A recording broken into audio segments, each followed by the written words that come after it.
परमेश्वर आहे कसा हा विषय मांडत असताना काही लोकांना सुरुवातीला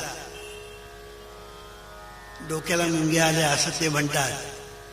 काही लोक म्हणाले डोक्यावरून गेलं, काही म्हणाले आम्हाला काही समजत नाही.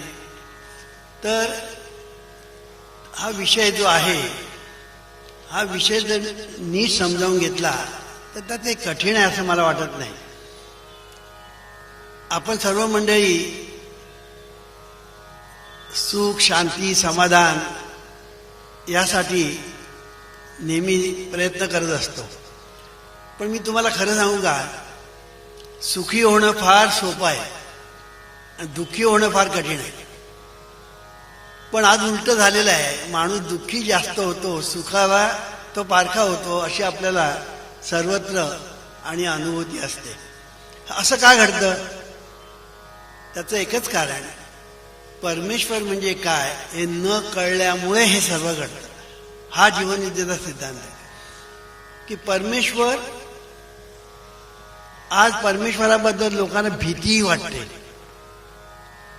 तो आपल्याला शिक्षा करील, त्याचा आपल्यावर कोप होईल. सांगणारे लोक आहेतच, तुम्ही अमुक केलं नाही म्हणून कोप झाला, तुम्ही तमुक नाही केलं म्हणून कोप झाला, तुम्ही सर्व कर्मकांड सोडून दिलं आणि जीवनविद्येमध्ये आलात म्हणून हे असं झालं. अरे पण जीवनविद्या म्हणजे मिशनमध्ये जे आलेले नाही त्यांचं काय आहे, त्यांचा कोणी विचार नाही करत. सांगायचा मुद्दा असा की काही बिघडलं तर जीवनविद्या मिशनला लगेच दोष द्यायला लोक पुढे येतात. सांगायचा मुद्दा असा की परमेश्वर तुमच्या जीवनामध्ये कृपाही करत नाही आणि कोपही करत नाही. हे पहिलं लक्षात ठेवायचं. जर तुम्हाला कोणी सांगत असतील तर ते एक तर स्वतःच अडाणी आहेत असं समजावं, चुकीचं सांगतात असं समजावं, किंवा त्यांच्या सांगण्यामध्ये काहीतरी स्वार्थ असावा म्हणून ते सांगतात. इतकं साधी गोष्ट आपण लक्षात ठेवावी. परमेश्वर कृपा करत नाही, तो कोप करत नाही, तो तुमच्या जीवनामध्ये संसारामध्ये कुठल्याही प्रकारे ढवळाढवळ करत नाही, हस्तक्षेप करत नाही, पार्शालिटी करत नाही. हे प्रथम लक्षात ठेवा. आणि म्हणून परमेश्वराबद्दलची भीती तुमच्या अंतःकरणामध्ये जी निर्माण केलेली आहे म्हणतो मी. बरेच बुवा बाबा भगत फकीर ही सर्व मंडळी आणि तुमच्या मनामध्ये भीती निर्माण करतात. एकदा भीती निर्माण तुमच्या मनामध्ये झाली की मग ते सांगतील त्याप्रमाणे तुम्हाला करावं लागतं. पुन्हा ते न केलं तर पुन्हा ते तुमच्यावर भीती घालतात. आणि अशा तऱ्हेने त्या भीतीपायी तुम्ही वाटेल तितके पैसे खर्च करता, वाटेल त्या थरात जाता. अलीकडेच नांदोसमध्ये एक प्रकार घडला. एका बुवाने मुंबईतल्या एका चांगल्या माणसाला, उद्योगधंदा करणारा माणूस पण अंधश्रद्धेच्या आहारी कसे जातात, त्याला सांगितलं की मी तुझ्यावर कृपा करतो आणि पैशाचा पाऊस पाडतो म्हणा तुझ्या. बघा, आता हा मुंबईचा माणूस व्यवसाय करणारा, साधा कॉमन सेन्स त्याला नाही की हा जर पैशाचा पाऊस पाडणार आहे तर तो मला कशाला बोलवतो आहे. आणि पुन्हा त्याच्याकडे पैसे किती मागितले, तू येताना 5 लाख रुपये घेऊन ये. आता 5 लाख रुपये मागणारा मनुष्य पैशाचा पाऊस पाडतो असं म्हणतो, कशाला मिळणार. पण लोक इतके अक्कल शून्य आहेत आणि अंधश्रद्धेच्या आहारी गेलेले आहेत की कोणी काहीही जरी सांगितलं तरी त्यांना ते खरं वाटतं.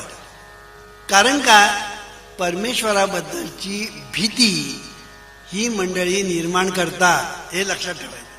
काही खूप झालं की लगेच तुमच्यावर तुमच्या कुलदेवतेचा कोप झाला, तुमच्यावर मूळ पुरुषाचा रोष झाला वगैरे वगैरे सांगून तुमच्या मनात भीती निर्माण करतात आणि मग ते आपला स्वार्थ साधतात. म्हणून जीवनविद्या परमेश्वरावर प्रीती करायला शिकवितं, भीती करायला सांगत नाही. हे पहिलं लक्षात ठेवा. आम्ही परमेश्वरावर प्रेम करतो, आम्हाला परमेश्वराची प्रीती वाटते, कधीही भीती वाटत नाही. कारण का हा परमेश्वर जो आहे, या परमेश्वराने आपल्याला इतकं काही दिलेलं आहे, इतकं दिलेलं आहे की त्याचं नुसतं स्मरण केलं ना तरी सुद्धा आपलं अंतःकरण भरून येतं.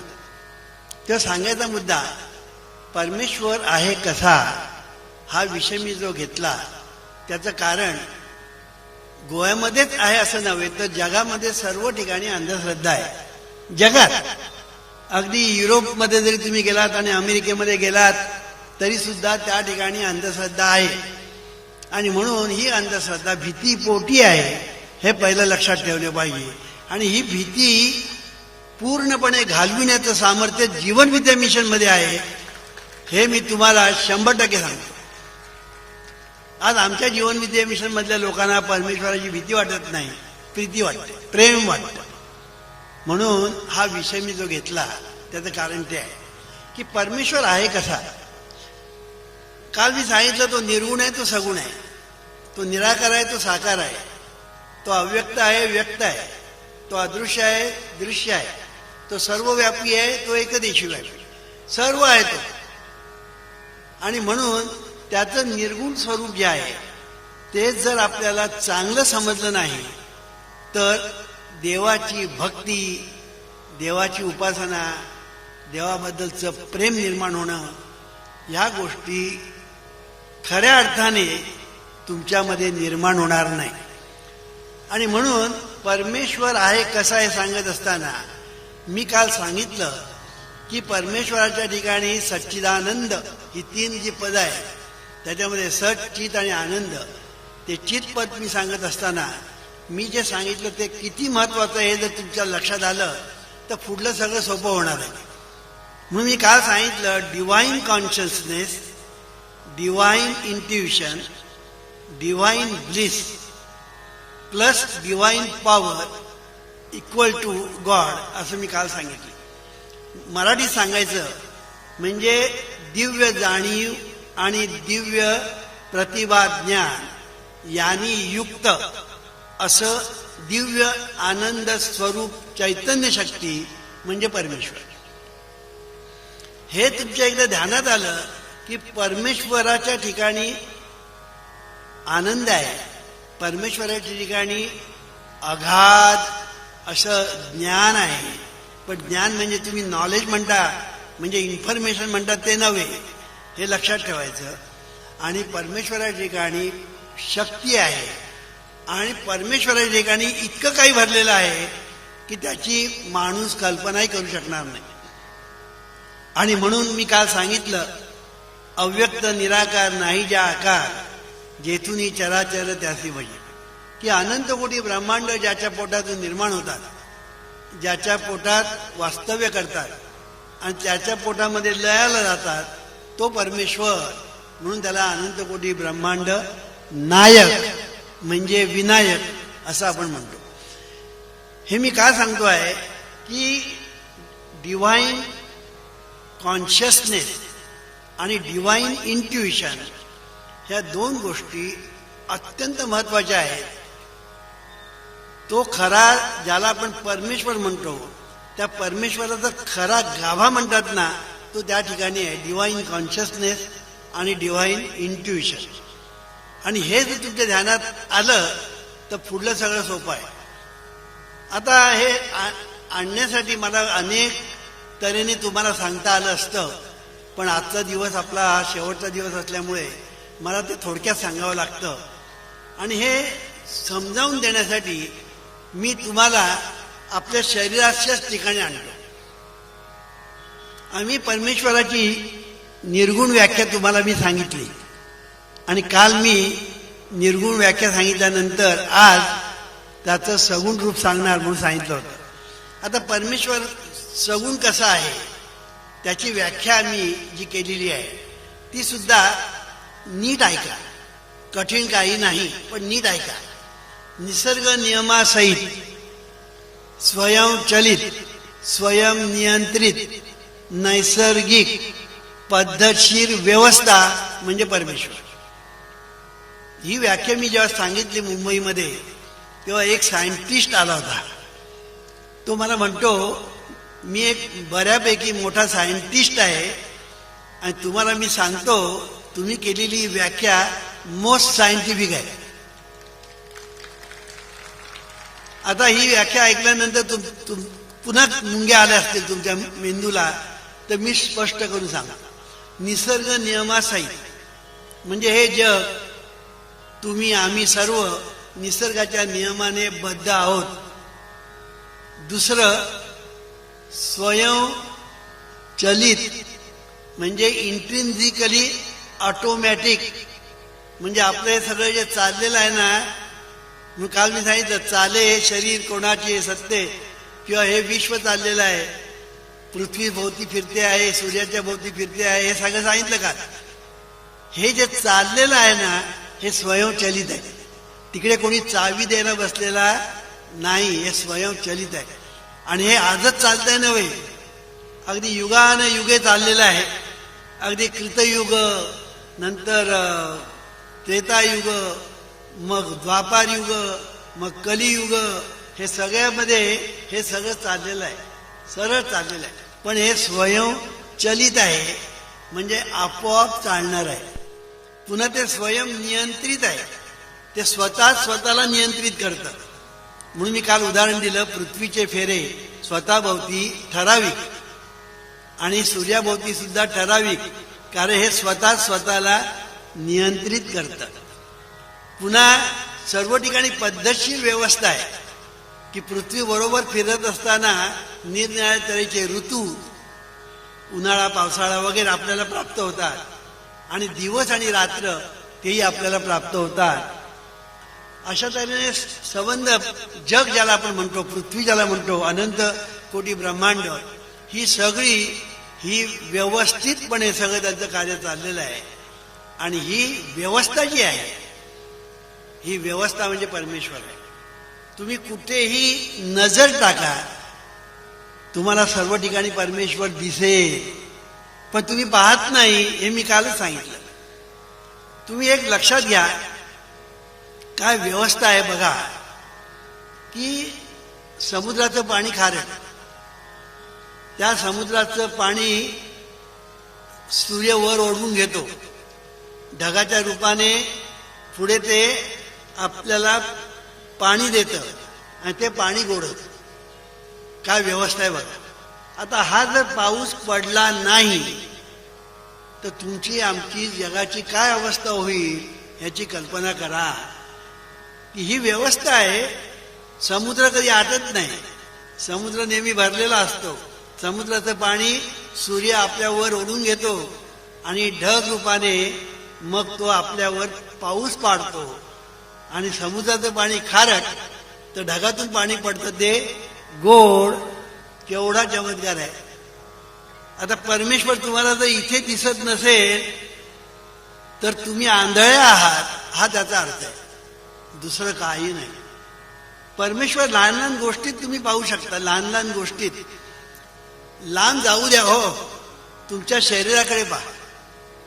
मी माझ्या शरीराकडे बोट करतो ना, तुम्ही तुमच्या शरीराकडे बोट करा आणि मग तुम्हाला कळेल की हे शरीर जे आहे ते सुद्धा कसं आहे, निसर्ग नियमाने बद्ध, स्वयंचलित, स्वयंनियंत्रित, नैसर्गिक, पद्धतशीर व्यवस्था असं हे शरीर आहे. आता या शरीराला निसर्गाचे नियम लागू आहेत, जगाला निसर्गाचे नियम लागू आहेत, अनंत कोटी ब्रह्मांडाला निसर्गाचे नियम लागू आहेत. पहिलं लक्षात ठेवा. आणि म्हणून हे निसर्गाचे जे नियम आहेत ते तुम्ही पाळलेच पाहिजे, पर्याय नाही. बघा तुम्ही, आता क्रिकेट चाललेलं आहे सध्या. क्रिकेटच्या खेळामध्ये नियम आहेत.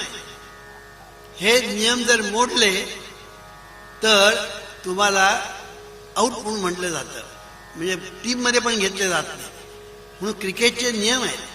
पुन्हा LBW म्हणजे काय, बॉल किती टाकायचे, झेल पकडला म्हणजे कसा पकडला म्हणजे झेल, वगैरे वगैरे सगळे नियम आहेत. आणि हे सगळे जे नियम आहेत त्या नियमात क्रिकेटचा खेळ चालतो. आणि हा चालत असताना तुम्ही किती कर्तृत्व दाखवायचं ते त्या नियमात, त्या नियमात कर्तृत्व दाखवायचं. तो नियम तुम्ही मोडला की आउट. तसं निसर्गाचे नियम आहेत. हे निसर्गाचे जे नियम आहेत त्या नियमात तुम्ही काय कर्तृत्व दाखवायचं ते दाखवायचं. तुम्हाला जे काही करायचं ते करायचं. पण निसर्गाचे नियम मोडले की यू आर आउट. तुम्ही नापास, म्हणजे तुम्ही दुःखी होता. यासाठी उपाय काय? निसर्गाचे नियम पाळणं.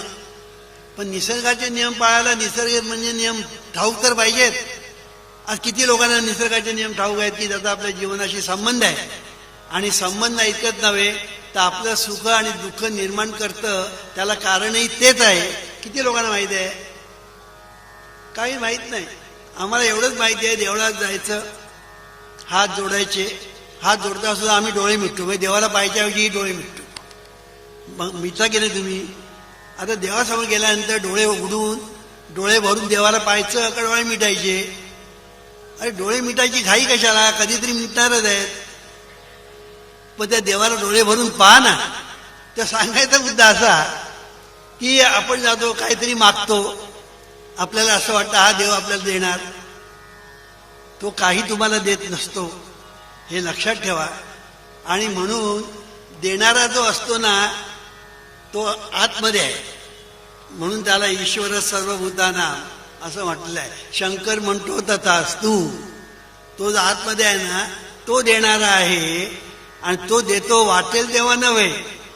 निसर्गाचे जे नियम आहेत ते तुम्ही जेव्हा पाळता तेव्हा तो देणारा तुम्हाला सुख देतो.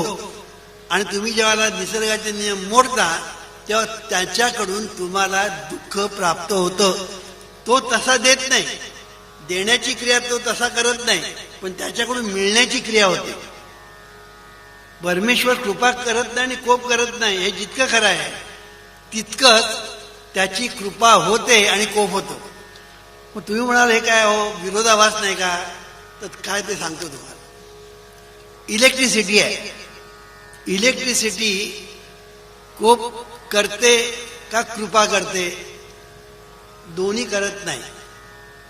इलेक्ट्रिसिटी आपण काही करत नाही, पण इलेक्ट्रिसिटीकडून कृपा होते आणि इलेक्ट्रिसिटीकडून कोप होतो. शहाणपणाने जर वागलात तर इलेक्ट्रिसिटी तुम्हाला सुविधा देते आणि मूर्खपणे इलेक्ट्रिसिटी हाताळली तर तुम्हाला ती शॉक देते, मृत्यू देते, आग लावते, काय वाटेल ते करते. आता इथे दोन्ही होतं, पण ती आपण काही करत नाही. तुमची जी ॲक्शन आहे त्याला ती रिॲक्शन देते. तसं आपल्या जीवनामध्ये आपण जे काही करत असतो ॲक्शन, त्याला रिॲक्शन आपल्याला मिळत असते त्या परमेश्वराकडून, त्या ईश्वराकडून. म्हणून आमचं अमृत मंथनमध्ये एक प्रकरण आहे. पहिलंच शंकर म्हणतो तथास्तु. पहिलंच प्रकरण आहे शंकर म्हणतो तथास्तु. ते तुम्ही 10 वेळा वाचा. नवे तुम्हाला जर तुमचं जीवन यशस्वी करायचं असेल ना तर ते वाचल्याशिवाय झोपायचं नाही असं म्हणा. ते वाचा दररोज त्याचं एकदा तरी वाचन करा आणि तुमच्या जीवनात काय क्रांती होते ती बघा. अमृत मंथन मधलं पहिलंच प्रकरण शंकर म्हणतो तथास्तु. तुम्ही जे करताना त्याला शंकर म्हणजे ईश्वर म्हणजे परमेश्वर, तथास्तु म्हणतो म्हणजे रिॲक्शन देतो.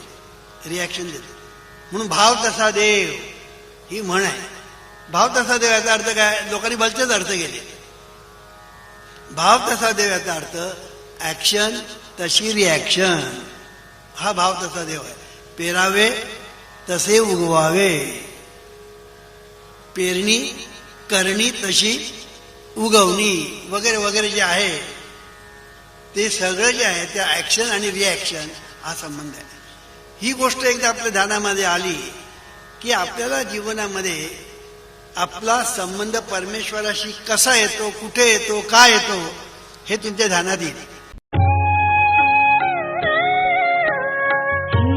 ईश्वरा सर्वांना चांगली बुद्धी दे, आरोग्य दे, सर्वांना सुखात आनंदात ऐश्वर्यात ठेव. सर्वांचं भलं कर, कल्याण कर, रक्षण कर.